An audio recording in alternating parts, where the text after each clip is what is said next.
প্ৰতি মাননীয় bank manager, state bank of India, ক শাখা।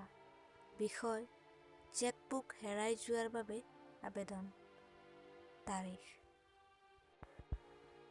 মহাশয়, মহাশয়া, বিনীত নিবেদন এই যে মোৰ নাম অমুক আৰু মোৰ একাউণ্ট নম্বৰ ইমান। মই আপোনাৰ বেংকৰ এগৰাকী গ্ৰাহক।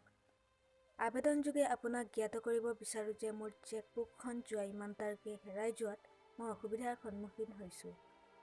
গতিকে মহাশয়ৰ ওচৰত বিনম্ৰ অনুৰোধ এই যে মোৰ পূৰ্বৰ চেকবুকখনৰ সকলো সেৱা বন্ধ কৰি দি এখন নতুন চেকবুকৰ ব্যৱস্থা কৰে যেন। ইতি নাম, ঠিকনা।